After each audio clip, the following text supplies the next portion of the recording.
Welcome to the Alive Loren Podcast, and the place of celebrating juicy, soulful, whole, full-bodied living, leaning into just being more conscious and present and mindful and celebratory of the whole human experience. Wow, I saw an interesting clip on Instagram actually that referenced some experiments that were done on rats, and so I was interested, and it seems like there's actually a rat park movie. And okay, so a couple of the ones that I looked at, which was just so fascinating, was apparently like in the 1960s or 70s, there's a series of experiments done where these rats were put in isolated cages and they were given two waters, one plain water and one that was laced, I don't know, I seem to see references of morphine, cocaine, heroin, and just various experiments like this. And then the rats chose, in these isolated cages, the drug-laced water, to the point that they would forget to eat and sleep and everything, and eventually died. So this was used as a huge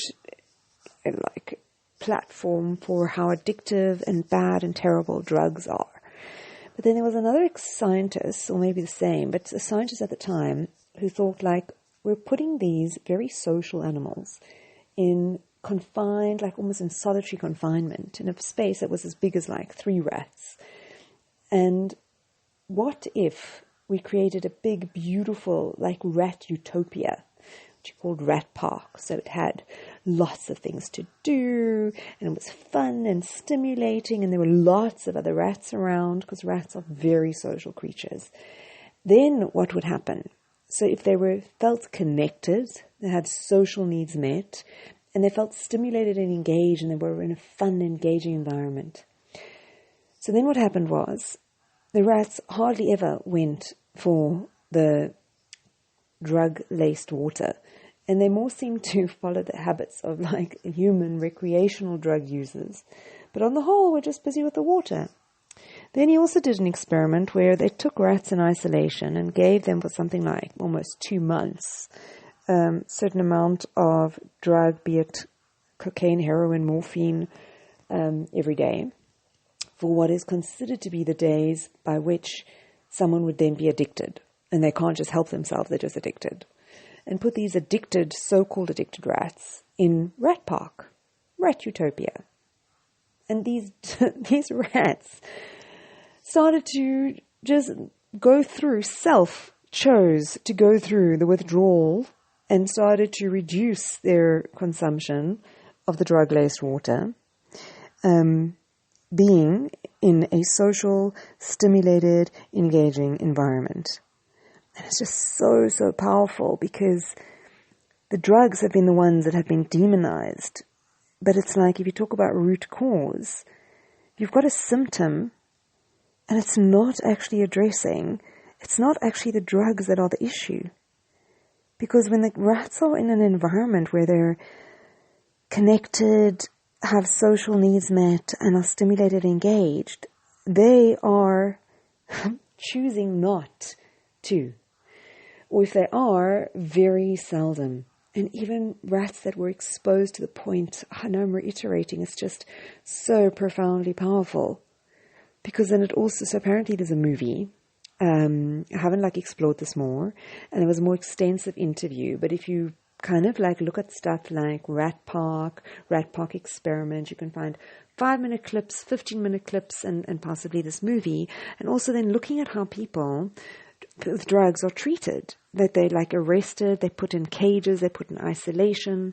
So it's actually all the things that created it. You're exacerbating it because you're actually putting a person in the exact circumstances that led them to actually turning to drugs, possibly. It's just very interesting. And there's 2 different countries. So I said, I haven't seen the movie, with different drug policies, and then that are explored. So it just seems really, really interesting and worth, wow, mass, just huge. It shifts everything upside down. Again, because then it's just believing in the potential of people. And, oh my God, it just leads into so many things. Of when you see the potential in people, they're more likely to live up to the potential than already if you write somebody off. It's just so many interconnected things. So that was like something that was absolutely stunning. And then the other thing as well, like I was listening to this bit of an interview with the lead actress from Everything Everywhere All at Once. And there's just some beautiful comments that she made. And one of them, because she was saying like a lot of the biggest parts of her career have come now later. And more like, she did Crazy Rich Asians, and then people thought she was just this like older female mean character. And then she did some other movie where she showed off her martial arts abilities, and now Everything Everywhere, she said like young people are stopping her and saying how cool she is. And it was just like people were saying, so when you reach somewhere that's so high, like where to next? And she was saying about being mindful to be present, that it's not about where to next. It's actually just being present to the moment, to enjoy the moment for what the moment is. And the fact that nothing lasts and everything is just going to end and finish and like expires. So it was just really, really beautiful about being present and grateful for where you're at. And she also referenced like remembering to breathe and having people around her reminding her to breathe.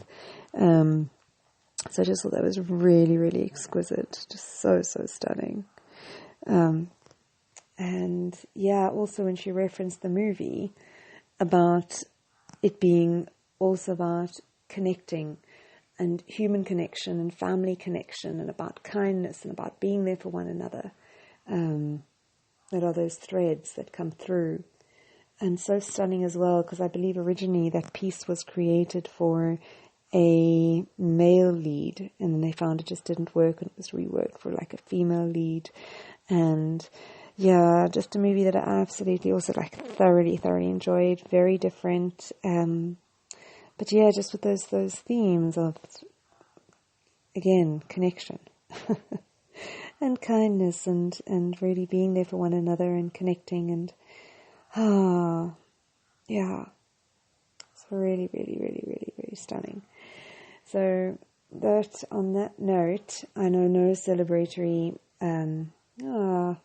stuff on B Corp, but was seeing, so I mentioned, let me say this isn't a B Corp, but just on how small things and movement and dance and the power of it, and also just connecting to people and remembering people's stories. And it's a little bit of a different note to end on.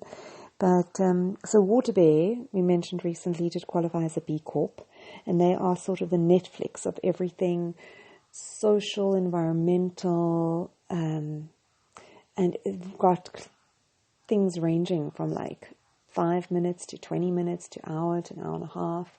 And when you register with them, it's free, and they plant a tree.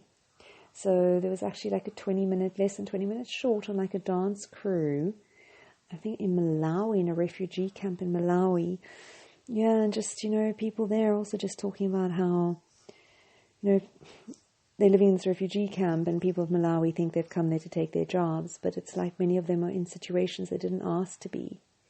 And there are these various dance crews that have started, and just sharing how movement, the freedom that people feel, the self-confidence that's built, the creative self-expression, people from the diversity of like coming from different areas in the refugee camp and coming together to create these dance routines that then are an amalgamation of so much diversity from different places. And it just, it was really touching, because the one girl talking about how wanting to be seen just as a human being, not a refugee, not a label, and someone just trying to do their best, and people looking to uplift themselves. Yeah. So that definitely to check out Water Bear. And then they have these documentaries and that, and then also links, if something inspires or moves you, or that there's opportunities to find out more, or even like donate to various of these programs or initiatives. But just very interesting platform and definitely worth checking out. So on this glorious note, here is, to just being mindful of the impact that social connections, feeling connected and stimulated and engaged. Yeah, that a drug issue is more a symptom of people feeling isolated and alone and just not engaged and happy. It's not the drugs that are the issue. It's a very complex issue. Yeah, and celebrating movement and being in the moment. So, much love and happy adventuring until we meet again.